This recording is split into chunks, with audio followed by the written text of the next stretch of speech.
السلام علیکم ورحمۃ اللہ وبرکاتہ۔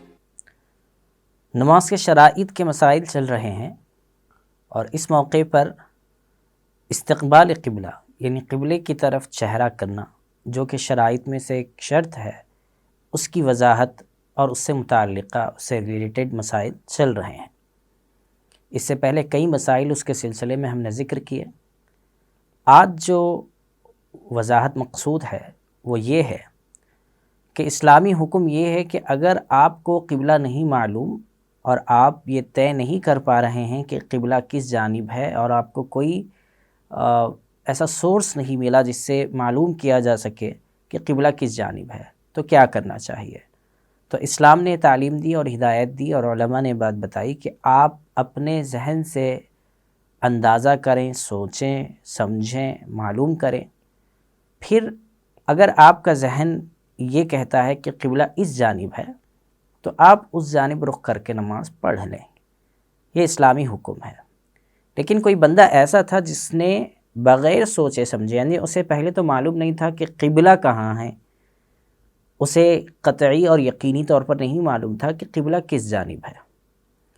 اور تحری بھی اس نے نہیں کی، یعنی اپنے ذہن کو لگایا بھی نہیں، غور و فکر کیا بھی نہیں، کسی سے معلوم کیا بھی نہیں،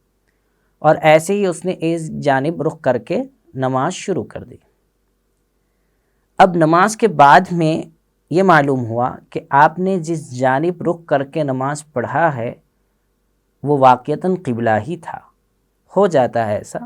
بعض مرتبہ آدمی سمجھ میں نہیں آتا تو ایک جانب رخ کر کے پڑھ لیتا ہے، بعد میں یہ معلوم ہو جاتا ہے کہ آپ نے جس جانب رخ کیا تھا وہ قبلہ ہی ہے۔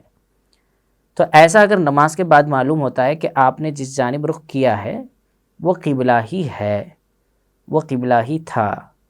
تو ایسی صورت میں نماز تو درست ہو جائے گی۔ لیکن نماز کے دوران یہ معلوم ہو جائے کہ جس جانب آپ نے چہرہ کیا ہے وہ قبلہ نہیں ہے، یا یہ معلوم ہو جائے کہ وہ ہی قبلہ ہے، یہ نماز کے دوران والی بات ہے، تو علماء اس بارے میں یہ بات لکھتے ہیں کہ نماز وہاں پر فاسد ہو جائے گی، ختم ہو جائے گی۔ انہیں پھر سے 80 رنو نماز شروع سے نماز ان کو پڑھنا ہوگا۔ یعنی فرق یہ ہے کہ تحری کر کے بندہ اندازہ کر کے جب پڑھتا ہے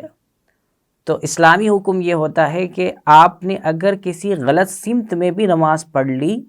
تو آپ نے اسلام کا جو حکم تھا اپنی بساط کے بقدر، اپنی قوت کے بقدر اندازہ کیا تھا، اندازہ کرنے کا حکم تھا،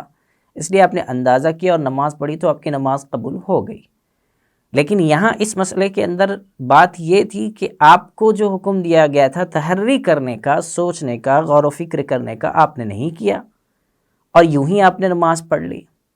تو اب نماز پڑھنے کے بعد میں یہ بات معلوم ہوتی ہے کہ جس جانب آپ نے رخ کیا تھا وہ قبلہ ہی تھا، تو نماز درست ہے۔ لیکن نماز کے دوران ہی یہ بات معلوم ہو جاتی ہے کہ آپ نے جس جانب رخ کیا ہے وہ قبلہ نہیں ہے، یا یہ معلوم ہوتا ہے کہ آپ نے جس جانب رخ کیا ہے وہ قبلہ ہے یا نہیں ہے، دونوں میں سے کوئی ایک بات یا تو ہے یا تو نہیں ہے۔ تو دونوں میں سے کوئی بھی بات ہو جائے، ایسی صورت میں نماز وہاں پر ختم ہو جاتی ہے، آپ کو پھر سے 80 رنو نماز ادا کرنا ضروری ہوگا۔ تو ہم یہ بات اور یہ مسئلہ دیکھ سکتے ہیں در مختار والیوم نمبر 2 پیج نمبر 106 پر۔